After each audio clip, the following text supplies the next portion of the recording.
নমস্কার বন্ধুরা, চন্দনার পাকশালায় সবাইকে স্বাগত। আজ আমি বানিয়ে দেখাবো রাজস্থানের প্রসিদ্ধ দই ভেন্ডি।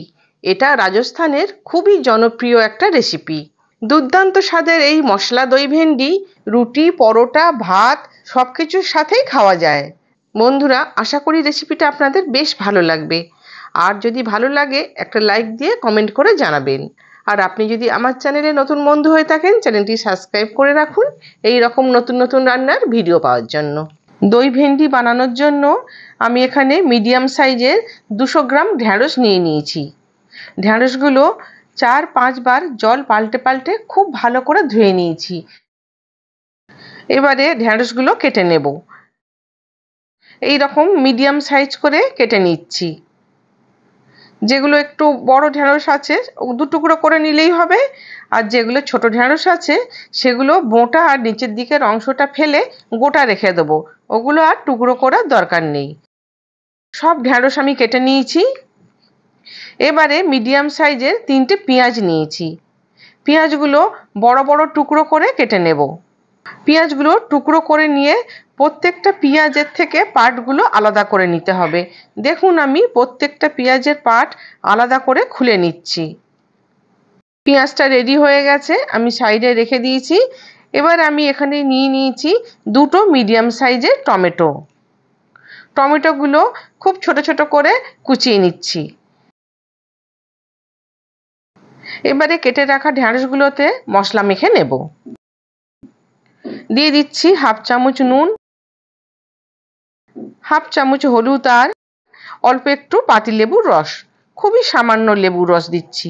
এই লেবুর রস দেওয়ার জন্য ঢ্যাঁড়সের মধ্যে যে পিচ্ছিল ভাবটা থাকে ওটা কিন্তু আর হবে না। সব কিছু দিয়ে ঢ্যাঁড়সটা আমি মেখে নিলাম। এখন একটা বাটি নিয়ে নিয়েছি। এই বাটির মধ্যেই নিয়ে নিচ্ছি 200 গ্রাম টক দই। দইটা একটুখানি ফেটিয়ে নিচ্ছি।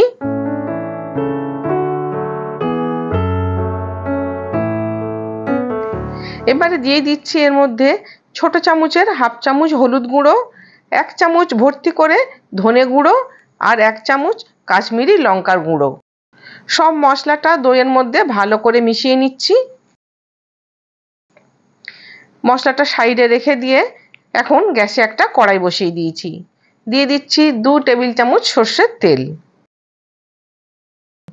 তেল গরম হলে ঢ্যাঁড়সগুলো দিয়ে দিচ্ছি। 2-3 মিনিট সময় নিয়ে ঢ্যাঁড়সটা হালকা ভেজে নেব।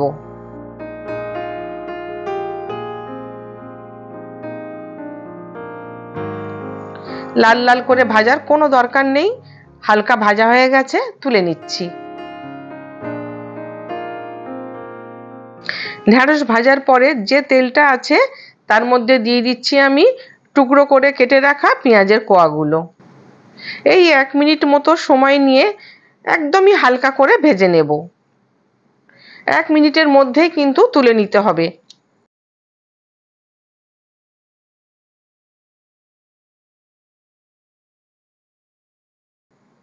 ভাজা হয়ে গেছে, আমি তুলে নিচ্ছি। দেখুন কেমন হালকা করে ভেজে নিয়েছি। পেঁয়াজের কালার কিন্তু একটুও চেঞ্জ হয়নি। এবারে কড়াইয়ের মধ্যে খুব সামান্য একটু তেল আছে। এর মধ্যেই আমি দিয়ে দিচ্ছি 2 টেবিল চামচ সর্ষের তেল। তেল গরম করে নিয়ে দিয়ে দিচ্ছি 1/2 চামচ গোটা জিরে আর 2 পিঞ্চ মতো হিং। ফোড়নটা ভাজা হলে দিয়ে দিচ্ছি 2টো বড় সাইজের কুচানো পেঁয়াজ। পেঁয়াজটা তেলের মধ্যে একটু নেড়ে চেড়ে নিয়ে দিয়ে দিচ্ছি 4টে কুচানো কাঁচা লঙ্কা। তেলের মধ্যে আমি ভালো করে মিশিয়ে নিচ্ছি।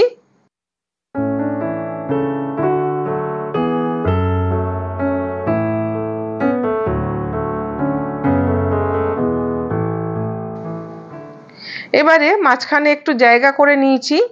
এখন এর মধ্যে দিয়ে দিচ্ছি 1 চামচ রসুন বাটা আর 1/2 চামচ আদা বাটা। রসুনের কাঁচা গন্ধটা চলে যাওয়া পর্যন্ত ভেজে নেব। রসুনের কাঁচা গন্ধটা চলে গেছে আর পেঁয়াজও হালকা ভাজা হয়ে গেছে। এই রকম হালকা ভাজা হলেই হবে, এর থেকে বেশি লাল লাল করে পেঁয়াজ ভাজার কোনো দরকার নেই। এবারে দিয়ে দিচ্ছি কুচানো টমেটোগুলো। তেলের মধ্যে খুব ভালো করে মিশিয়ে নিচ্ছি।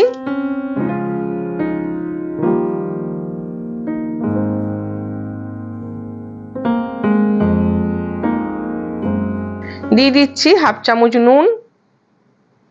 এতে টমেটোগুলো তাড়াতাড়ি নরম হয়ে যাবে।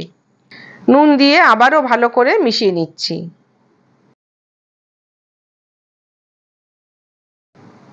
এবারে দিয়ে দিচ্ছি মশলা মেশানো টক দই।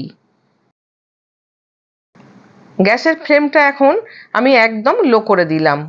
দই দিয়ে অনবরত নাড়তে হবে, না হলে দই ফেটে যেতে পারে। 2 থেকে 3 মিনিট ধরে দইটা মিশিয়ে নিচ্ছি। এখন দিয়ে দিচ্ছি হাফ চামচ চিনি। চিনি দিয়েও ভালো করে মিশিয়ে নিচ্ছি। বেশ ভালো করে মিশিয়ে নিয়েছি। এখন আমি গ্যাসের ফ্লেমটা হাই করে দিলাম। এবারে দইয়ের বাটি ধুয়ে অল্প একটু জল দিয়ে দিচ্ছি, এই 2 টেবিল চামচ মতো। জল দিয়ে 3 থেকে 4 মিনিট সময় নিয়ে কষে নিতে হবে। কষতে কষতে দেখবেন যখন দইয়ের গা দিয়ে তেল ছেড়ে দেবে তখন বুঝতে হবে কষাটা হয়ে গেছে। দেখুন সাইড দিয়ে তেল ছাড়তে শুরু করেছে। কড়াইয়ের সাইড দিয়ে তেল ছেড়ে দিয়েছে। এখন আমি দিয়ে দিচ্ছি হাফ কাপ জল।